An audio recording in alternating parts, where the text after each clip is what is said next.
నమస్తే, నేను మధు. కర్ణాటక, తమిళనాడు ఈ రెండు రాష్ట్రాల్లో కూడా ఆల్రెడీ పొలిటికల్ అలజడి అయితే ప్రారంభమైపోయింది. మరి దీని వల్ల తెలుగు రాష్ట్రాలకు ఏమైనా ఎఫెక్ట్ అయ్యే ప్రమాదం ఉందా? ఈ రోజు మనం తెలుసుకుందాం. ప్రస్తుతం మనతో పాటు ఉన్నారు సీనియర్ జర్నలిస్ట్ సిఎస్ రావు గారు. వారిని అడిగి మరిన్ని విషయాలను తెలుసుకుందాం. నమస్కారం సార్. సార్, ఆల్రెడీ చూస్తే తమిళనాడు, కర్ణాటకలో పొలిటికల్ అలజడి స్టార్ట్ అయిందని చెబుతున్నారు. మరి ఆ ఎఫెక్ట్ ఏమన్నా తెలుగు రాష్ట్రాల మీద పడే అవకాశం ఉందంటారా? సో ఉంటుంది, ఎంతో కొంత ఉంటుంది. ఎందుకంటే సరిహద్దు రాష్ట్రాలు కాబట్టి డెఫినెట్ గా ఉంటుంది. పైగా కర్ణాటకలో జరిగేటువంటి రాజకీయ పరమైనటువంటి కదలికలు కానీ అక్కడ జరుగుతున్నటువంటి కొన్ని యాక్టివిటీస్ ఖచ్చితంగా తెలంగాణ మీద ఎంతో కొంత పడతాయి. ఇప్పుడు డికే శివకుమార్ గారికి సంబంధించినటువంటి 30 మంది ఎమ్మెల్యేలు ప్రత్యేకమైన హోటల్లో ఉన్నారు. ఆయన్ని సీఎం చేయాలనేటువంటి ఒక నినాదంతో చేస్తున్నారు. మరోవైపు సిద్ధరామయ్య అప్పుడు సీఎం ఆయనకి సంబంధించినటువంటి 20 మంది ఎమ్మెల్యేలు ఏమో విదేశాల్లో ఉన్నారు. ఇక్కడ 30 మంది ఎమ్మెల్యేలు ప్రత్యేక హోటల్లో ఒక శిబిరంగా ఏర్పడి మీరు ఇమీడియట్ గా శివకుమార్ని, డికే శివకుమార్ని సీఎంగా అనౌన్స్ చేస్తారా లేదా అని చెప్పేసి పట్టుబడుతున్నటువంటి సందర్భాన్ని మనం చూసాం. దీని మీద కొద్దిసేపటి క్రితం ఢిల్లీలో ఖర్గే గారు కూడా రెస్పాండ్ అయ్యారు. అలాంటిది ఏం లేదు అని చెప్పి ఆయన చెప్తున్నారు. కానీ సిద్ధరామయ్యని ముఖ్యమంత్రిగా చేసినప్పుడే చిరొక 2.5 సంవత్సరం అనేటువంటిది ఒక ఒప్పందం ఏఐసిసి సమక్షంలో జరిగింది. ఆ మేరకు సిద్ధరామయ్య దిగిపోకుండా కంటిన్యూ అవుతున్నాడు అనేది ఒకటి వినిపిస్తుంది కర్ణాటక రాజకీయాల్లో. ఇదే వార్త తెలంగాణలో కూడా వినపడుతుంది. ఎగ్జాక్ట్ గా తెలంగాణలో కూడా ఇదే ఉంది. ఫస్ట్ 2.5 సంవత్సరం రేవంత్ రెడ్డి గారు, సెకండ్ 2.5 సంవత్సరం ఏమో ఇప్పుడు డిప్యూటీ సీఎం గా ఉన్నటువంటి బట్టి విక్రమార్క గారు అనేది ఒక వాదన లేదంటే ఒక అభిప్రాయం అప్పుడు బయటకు వచ్చింది. కానీ తెలంగాణ విషయంలో అది లేదు అనేది కొంతమంది అంటూ ఉంటారు. ఒక కర్ణాటక విషయంలోనే, ఎందుకంటే కర్ణాటకలో సిద్ధరామయ్య కన్నా కూడా డికే శివకుమార్ గారు అక్కడ లీడ్ చేశారు. పిసిసి అధ్యక్షుడిగా ఉన్నాడు ఆయన లీడ్ చేశాడు. ఆయన కారణంగానే అప్పుడు కేంద్ర ప్రభుత్వం ఎన్ని ఇబ్బందులు పెట్టినా కానీ, సిబిఐని పంపించినా కానీ ఎన్ని ఇబ్బందులు పడినప్పటికీ కూడా ఆర్థికంగా కూడా ఆయనే సహాయం చేశారు. అందువల్లే కాంగ్రెస్ పార్టీ గెలిచింది. కాబట్టి అతనికి 2.5 సంవత్సరం ఇవ్వాల్సిందేను, పైగా సీనియర్ ఆయన అనేటువంటిది అప్పుడు వినిపిస్తే ఎట్టకేలకు ప్రభుత్వాన్ని ఏర్పాటు చేసేటప్పుడు ఏదో వాళ్ళు అధిష్టానం దగ్గర ఒక అంగీకారానికి వచ్చినటువంటి క్రమంలోనే ఫస్ట్ సిద్ధరామయ్యకి ఇద్దాము, తర్వాత డికే శివకుమార్ అనేటువంటి యాంగిల్లో నడిచింది అనేది. కానీ అంత స్పష్టంగా తెలంగాణలో నడిచినట్టు దాఖలాలు లేవు.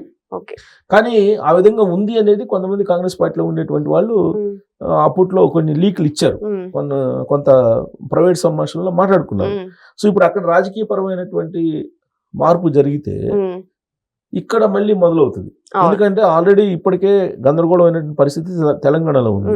ఇప్పుడు 1000 కోట్ల వ్యవహారం వచ్చింది. 1000 కోట్లు ఏదో రాహుల్ గాంధీకి పంపించాలని చెప్పి రేవంత్ రెడ్డి గారు అన్నారనేది ఒకటి ఇష్యూ నడుస్తుంది.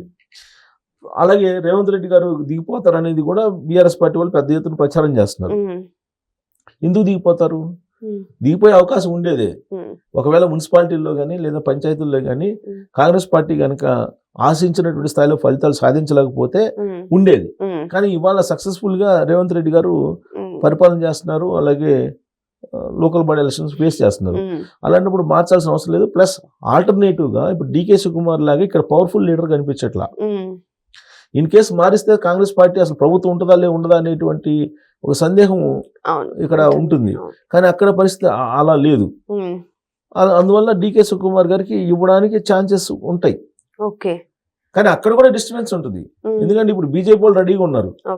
ఇప్పుడు బీజేపీలోకి డికే శివకుమార్ వెళ్తారా లేదా సిద్ధరామయ్య వర్గం వెళ్తుందా అన్నట్టుగా ఉంది అక్కడ. ఇది పాసిబుల్ అవుతుందా సార్? చట్ట ప్రకారం పాసిబుల్ అవుతుంది. ఏముంది, మెజారిటీ అసెంబ్లీలో ఎవరికి మెజారిటీ ఉంటే వాళ్ళు సీఎం అవుతారు.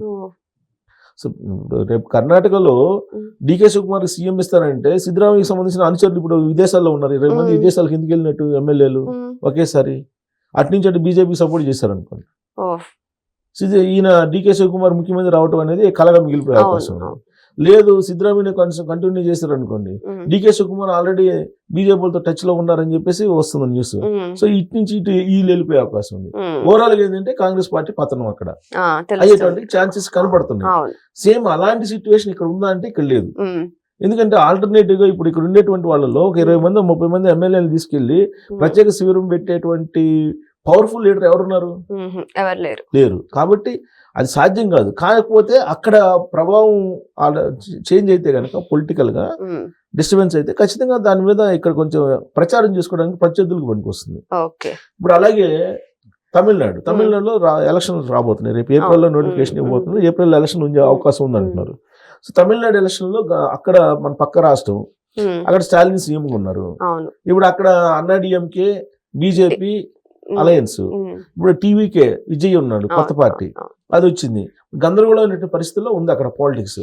ఇలాంటి పరిస్థితుల్లో కొన్ని దశాబ్దాల పాటు 3 సార్లు ముఖ్యమంత్రిగా చేసి ఒక నమ్మకమైనటువంటి నాయకుడిగా ఉన్నటువంటి పన్నీర్ సెల్వం ఇప్పుడు ఎక్కడ చేరాడు? డిఎంకేలో చేరాడు. అన్నా డిఎంకేని వదిలిపెట్టి. ఆయనేమో అమ్మ భక్తుడు. ఆవిడ ఎప్పుడు జైల్లోకి వెళ్ళినా ఈయన ముఖ్యమంత్రి చేసి వెళ్ళిపోయేది. రాగానే మళ్ళీ ఆమె పదవిని ఆమెకి ఆయన దండం పెట్టి ఇచ్చేవాళ్ళు, పాద నమస్కారం చేసి ఇచ్చేవాళ్ళు. అంత స్వామి భక్తుడు, అమ్మవారి భక్తుడు. అమ్మవారి భక్తుడు అంటే జయలలిత భక్తుడు. అలాంటి ఆయన డిఎంకే మీద 2 దశాబ్దాలు పైగా పోరాడాడు. ఇప్పుడు ఆయన స్టాలిన్ వైపు వెళ్ళిపోయాడు. స్టాలిన్ వైపు వెళ్ళిపోయి ఇప్పుడు ఏం చెప్తున్నాడు? అద్భుతమైన పరిపాలన అందిస్తున్నాడు స్టాలిన్. సో నేను అక్కడికి వెళ్ళిపోతున్నాను, తల్లి లాంటి పార్టీలోకి వచ్చేసాను నేను, అసలైన పార్టీ ఇదే తల్లి పార్టీ అని చెప్పి ఆయన చెప్తున్నాడు. కుమారుడితో సహా వెళ్ళిపోయాడు. ఇప్పుడు అన్నా డిఎంకేలో ఎవరు మిగిలారు? ఇంకా పళనిస్వామి మిగిలాడు. అండ్ వీళ్ళిద్దరూ ఒక రకంగా చెప్పాలంటే పవర్ఫుల్ లీడర్స్. పన్నీర్ సెల్వం అలాగే పళనిస్వామి ఇద్దరు కూడా ఎక్కడ తమిళనాడులో అన్నా డిఎంకేలో. ఇప్పుడు అన్నా డిఎంకే బీజేపీ తోటి ఉంది. ఇప్పుడు అన్నా డిఎంకే బలంగా ఉన్నటువంటి అన్నా డిఎంకే కాస్త ఇప్పుడు ఒక రకంగా చెప్పాలంటే సగం బలం పోయినట్టే. ఇంకోవైపు ఆవిడ శశికళ గారు కొత్త పార్టీ అనౌన్స్ చేస్తున్నారు. అక్కడ గందరగోళమైన రాజకీయాలు నెలకొన్నాయి. సో అక్కడ కానీ కర్ణాటకలో కానీ 2 చోట్ల ఒక రకమైన అలజడి అయితే నెలకొంది. ఇప్పుడు బెంగళూరు కేంద్రంగా చేసుకుని కర్ణాటక రాజకీయాలు నడుస్తున్నాయి, చెన్నై కేంద్రంగా చేసుకుని నడుస్తున్నాయి. ఈ 2 పక్క పక్కనే కదా. మన వాళ్ళ ప్రమేయం ఉండదా అంటే ఉంటుంది, ఎంతో కొంత. ఉండకుండా ఉండదు, డెఫినెట్ గా ఎంతో కొంత ఉంటుంది. బెంగళూరులో జరిగేటువంటి రాజకీయాల్లో మన వాళ్ళది ఎవరో ఒకళ్ళది ఉంటుంది. అలాగే కర్ణాటకలో తమిళనాడులో జరిగే రాజకీయాల్లో కూడా మన వాళ్ళది ఎవరో ఒకళ్ళది ఉంటుంది.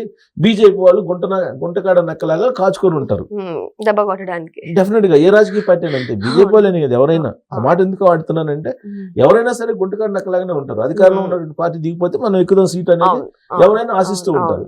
సో ఇప్పుడు బీజేపీ వాళ్ళు అక్కడ తమిళనాడులో జెండా పాతాలని చెప్పి ప్రయత్నం చేస్తున్నారు. సరే ఇక్కడ ఎలాగో ప్రభుత్వం కూలిపోతే మనదే అనేటువంటి ఆలోచన బీజేపీ వాళ్ళకి ఉంది.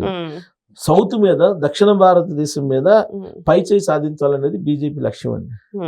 అది ఎలా సాధ్యము అనేది వాళ్ళు ఎప్పటి నుంచో వెయిట్ చేస్తున్నారు. ఇప్పుడు కరెక్ట్ గా సమయం కుదిరింది. దండయాత్రని మరింత ముమ్మరం చేశారు. ఇప్పుడు అమిత్ షా గారు వచ్చి కూర్చుంటున్నారు. ఒక రకంగా సౌత్ మొత్తం దండయాత్ర. ఇప్పుడు తమిళనాడు దాకా అయిపోయింది, మిగిలింది కేరళనే. ఎలాగో కర్ణాటక రేపు బీజేపీ మళ్ళీ జెండా ఎగరేస్తుంది. ఇక్కడ తెలంగాణలో బీఆర్ఎస్ పార్టీ బీజేపీ 2 కలిస్తే కనుక జెండా ఎగరేస్తాయి. సరే బీఆర్ఎస్ పార్టీ ఉన్న బీజేపీ ఉన్న 2 ఒకటే. ఆంధ్రప్రదేశ్ లో తెలుగుదేశం పార్టీ, జనసేన, బీజేపీ ఉన్నా లేదా వైఎస్ఆర్ కాంగ్రెస్ పార్టీ ఉన్న బీజేపీకే ఉంది. వైఎస్ఆర్ కాంగ్రెస్ పార్టీ ఉంటే ఎందుకు సార్? ఇప్పుడు అంతే కదా, వైఎస్ఆర్ కాంగ్రెస్ పార్టీ బయట నుంచి ఉంది అంతే. ఇవేమో డైరెక్ట్ గా ఉన్నాయి, అదేమో ఇండైరెక్ట్ గా ఉంది. అక్కడ నుంచి ఎలాగో సపోర్ట్ అడిగి అడగకపోయినా బీజేపీ సపోర్ట్ చేస్తున్నారు కదా. సో బీజేపీకి హైయెస్ట్ బాగా స్ట్రాంగ్ ఉన్నటువంటి రాష్ట్రం ఏదైనా ఉందంటే ఏపీనే. 25 మంది ఎంపీలు, 25 మంది బీజేపీకి ఉన్నట్టు లెక్క. సో వైఎస్ఆర్ కాంగ్రెస్ పార్టీ బయట నుంచి ఉంది కానీ అది ఒక రకంగా చెప్పాలంటే బీజేపీకి తొత్తే కదా. మనం చూస్తున్నాం కదా, అడిగిన అడగకపోయినా అన్నిటికీ మేము మద్దతు ఇస్తామని చెప్పి ఇస్తున్నారు కదా. సో కాబట్టి బీజేపీ అలయడా లేదంటే బీజేపీ అంతే. సౌత్ లో కేరళ ఒక్కటే ఉంది ఇప్పుడు మిగిలి ఉంది. రేపు తమిళనాడులో కూడా అది జరగబోతుంది. దీని అంతటి కారణం ఏంటంటే ప్రాంతీయ పార్టీలకు సంబంధించిన లీడర్లు ఎవరైతే ఉన్నారో వాళ్ళల్లో స్ట్రాంగ్నెస్ లేకపోవటం, వాళ్ళల్లో ఏమవుతుందో ఒకవేళ వ్యతిరేకిస్తే జైల్లో పెడతారేమో ఇట్లాంటి భయాందోళనలు ఉండటం, ఇవన్నీ కారణంగా బీజేపీ ఇప్పుడు దండయాత్ర అయితే స్టార్ట్ చేసింది. అది ఇప్పుడు తమిళనాడు, కర్ణాటకలో ఉంది. ఇప్పుడు ఆ దండయాత్ర కేరళ దాకా పోతుంది. తర్వాత మొత్తం ఆక్యుపై చేసేటువంటి అవకాశాలు లేకపోలేదు. సో ఏదేమైనా సరే రాజకీయంగా ఇప్పుడు జరుగుతున్న పరిణామాలు చూస్తుంటే కర్ణాటక, తమిళనాడులో మాత్రం ఈ యొక్క పరిణామాలన్నీ కూడా బీజేపీకి ఫేవర్ గానే కనిపిస్తున్నాయి. మరి వేచి చూద్దాం రానున్న రోజులు అక్కడ బీజేపీ బాగా వేస్తుందా లేదా అనేది. Thank you so much. Thank you.